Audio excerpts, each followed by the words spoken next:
Shalom, eu quero agradecer a todos vocês que nesta semana estiveram orando pela recuperação do nosso filho.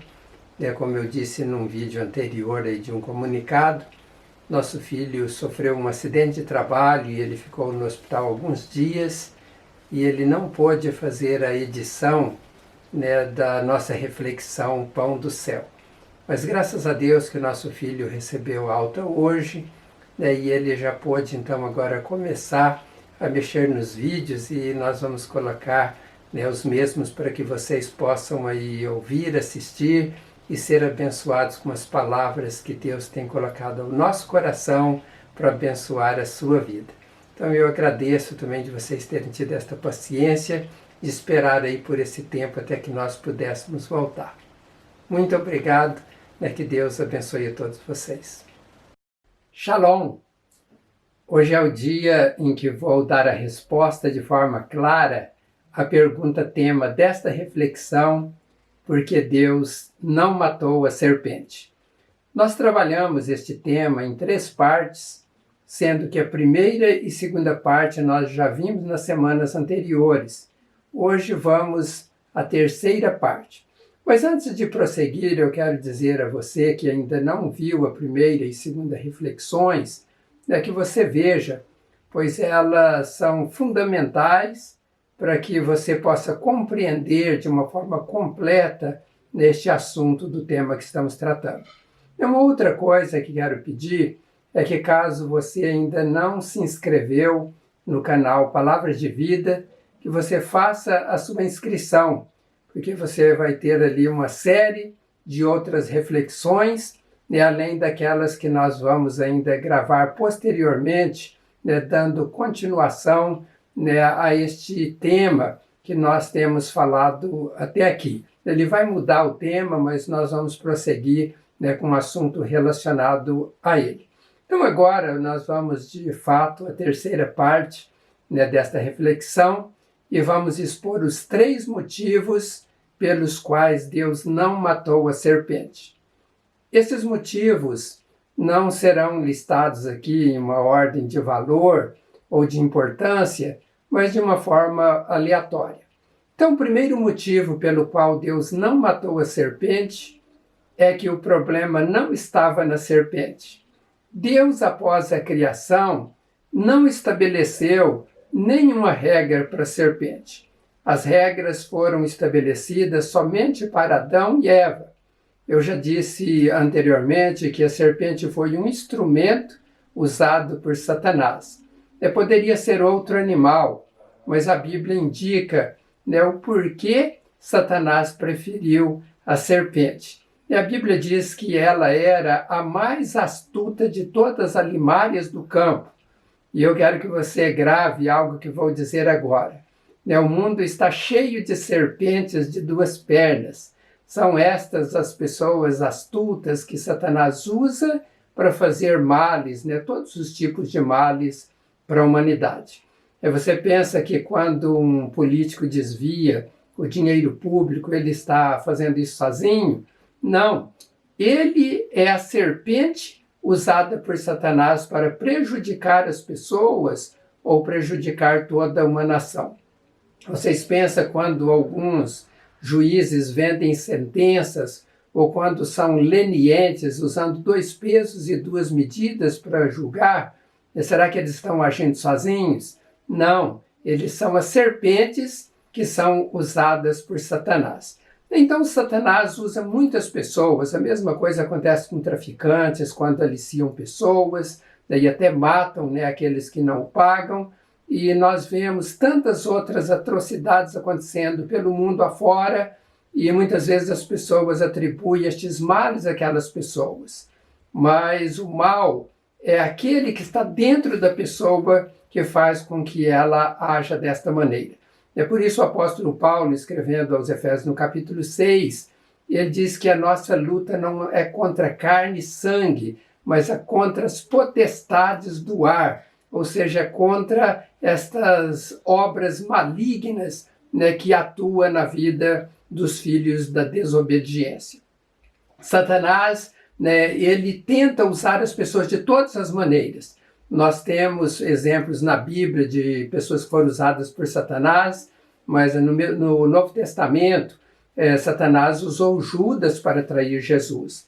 Jesus alertou sobre isso e João relata ou escreve lá no capítulo 13, verso 2, que acabada a ceia, o diabo já se tinha posto no coração de Judas Iscariotes para que ele traísse Jesus. Ele tentou usar também o apóstolo Pedro, quando disse para Jesus não ir para Jerusalém. Jesus disse, olha, eu vou para Jerusalém, não importa que o Filho do Homem seja maltratado, açoitado e levado à morte. E Pedro então diz, jamais isso aconteça contigo. Pedro estava interferindo para que Jesus não fosse a Jerusalém e ali fosse crucificado para salvar toda a humanidade. Então, diante da fala de Pedro, diz a palavra que Jesus virou-se para Pedro e disse, para trás de mim, Satanás, você é uma pedra de tropeço para mim e não pensa nas coisas de Deus, mas nas dos homens. Então veja que Deus não matou a serpente porque ela foi usada como instrumento de Satanás. E Deus não havia colocado regras para a serpente. O segundo motivo pelo qual Deus não matou a serpente é que ela, dentro da permissão de Deus, seria o instrumento para que o homem fosse provado e assim exercesse o livre-arbítrio ou a opção de escolha. Eu expliquei de forma bem detalhada este propósito de Deus, sobre o livre-arbítrio. Isso eu fiz na segunda reflexão, aquela que nós gravamos anteriormente, sobre este tema. Então, para que este livre-arbítrio fosse exercido, o homem ou a mulher precisava escolher e para fazerem esta escolha eles precisavam passar pela prova. E esta prova ela veio através de uma tentação. Lembram da tentação de Jesus, que está registrada no Evangelho de Mateus, capítulo 4, Lucas, capítulo 4, e Marcos também cita sobre esta tentação de Jesus. Lá em Mateus, capítulo 4, verso 3, diz que o tentador aproximou-se dele e disse, se você é o Filho de Deus, mande que estas pedras se transformem em pães. Mateus, no capítulo 4, quando ele fala de tentador, ele usa uma palavra grega que é peirazo. Esta palavra, ela significa tentador, um pervertedor da mente das pessoas. Mas Marcos, ele utiliza uma outra palavra, ele utiliza, em vez de tentador, ele utiliza Satanás. No grego, a palavra é a mesma do português, Satanás. Agora já Lucas, no capítulo 4, verso 5, ele usa a palavra diabolos, que significa no português diabo. Mas isso daí se refere todos à antiga serpente relatada no livro de Apocalipse, capítulo 12, verso 9, que é o diabo, que é Satanás. É ele que tenta as pessoas para que elas desobedeçam a Deus e assim venham a perecer. Não é Deus que tenta as pessoas, Deus não tenta ninguém. Tiago, escrevendo lá no capítulo 1, verso 13, ele diz, olha, quando alguém for tentado, não diga, esta tentação vem de Deus. Pois Deus não pode ser tentado pelo mal e ele mesmo a ninguém tenta. Mas as pessoas são tentadas quando são atraídas e enganadas pelos seus próprios maus desejos. Então, esses desejos fazem com que o pecado nasça e o pecado, quando já está maduro, produz a morte. Isso foi o que aconteceu com Eva, lá no Éden e também com Adão. E, infelizmente, continua acontecendo em nossos dias e sempre vai acontecer com seres humanos. A tentação está à frente de todas as pessoas. E Jesus disse que nós devemos orar para que nós não caiamos em tentação. Ele fala isso na oração do Pai Nosso. Veja então que o problema não estava na serpente, mas no homem que escolheu a proposta da serpente. Então, para finalizar esta segunda resposta, né, eu quero que você pense que Deus permitiu a ação de Satanás sobre a serpente para que o homem pudesse exercer o livre arbítrio e escolher ouvir a voz de Deus e não a voz de Satanás. Em terceiro e último lugar, porque Deus não matou a serpente, é porque Deus não podia negar a si mesmo. Eu vou explicar, né, o que significa isso. Para entender, eu vou citar exemplo de alguns pais que dizem para os filhos: ó, filho, não faça tal coisa, se você fizer, né, você vai sofrer castigo. Mas muitos pais falam e nunca cumprem com aquilo que dizem. Estes pais perdem a credibilidade diante de seus filhos, né, e seus filhos se tornam rebeldes, insolentes, desobedientes, e eles não acreditam naquilo que o pai ou a mãe está dizendo. Deus não é assim, né? Deus, aquilo que ele fala, ele cumpre, né? E Deus foi claro lá em Gênesis capítulo 2, verso 16, quando ele diz: de toda árvore do jardim comerás livremente, mas da árvore do conhecimento do bem e do mal, dela não comerás, porque no dia em que dela comeres, certamente morrerás. Neste caso, Deus estava ordenando de forma clara, né? O verbo utilizado lá, eu já falei em uma outra meditação, é tsavá, que significa ordem clara. Deus não podia deixar de cumprir o que ele disse, né? Deus é fiel. E Paulo, quando escreve a 2 Timóteo capítulo 2, verso 13, ele fala sobre essa fidelidade de Deus diante da infidelidade dos homens. Ele diz o seguinte: se somos infiéis, Deus permanece fiel, pois ele não pode negar a si mesmo, né? E este adjetivo fiel, no grego ali que Paulo utiliza, é pistós, né? Isso significa confiável, né? O que diz é verdade. Então Deus, ele é confiável, o que ele diz é verdade, ele não poderia negar a si mesmo. Ele permanece fiel, ainda que alguém seja infiel, ele continua fiel porque ele não pode negar a si mesmo. Esta palavra negar, né, que aparece no grego, é a palavra arneumai, né? E esta palavra ela significa contradizer ou negar a si mesmo, né? O que a palavra lhe está dizendo: a Deus ele continua fiel, porque ele não pode contradizer aquilo que ele disse, né? Se ele disse, ele vai cumprir. Então Deus não poderia negar a si mesmo, ele não poderia se tornar um Deus não confiável, ele não poderia se contradizer. Deus é imutável, ele não muda, ele cumpre o que ele fala. E ainda pensando nesta mesma linha de raciocínio, Deus então queria que o homem soubesse que ele sozinho não é capaz de dar conta da sua vida, né? Que ele depende de Deus, ele precisa de Deus a todo tempo.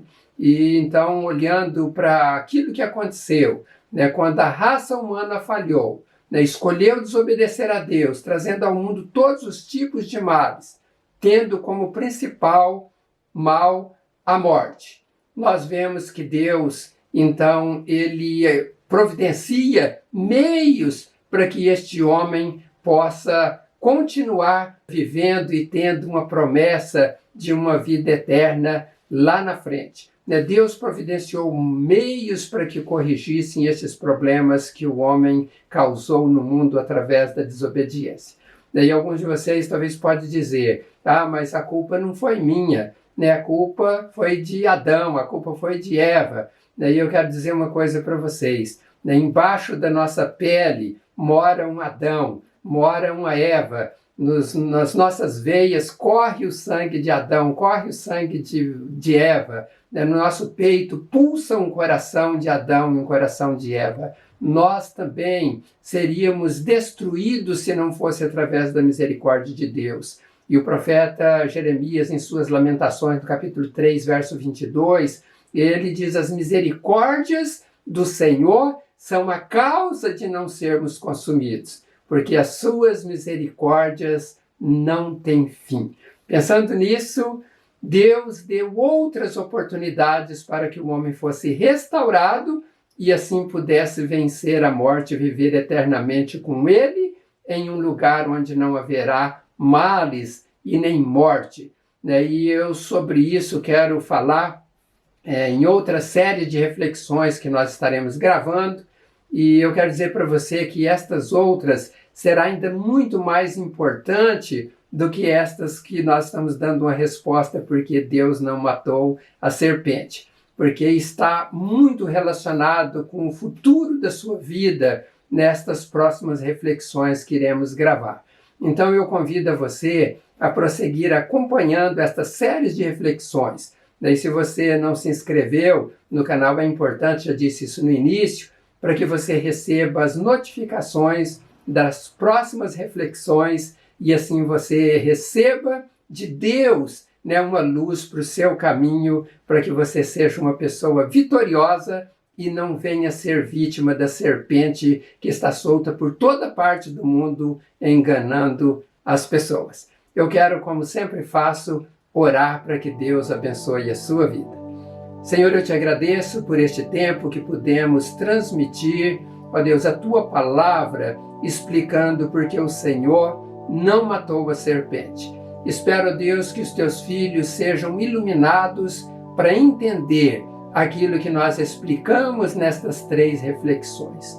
E eu peço ainda mais, ó Pai, que o Senhor dê entendimento e coloque vontade no coração dos teus filhos, para que eles procurem, ó Deus, descobrir aquilo que o Senhor tem revelado através da tua palavra, para que eles não venham ser enganados pela serpente, a antiga serpente que está atuando ainda neste mundo.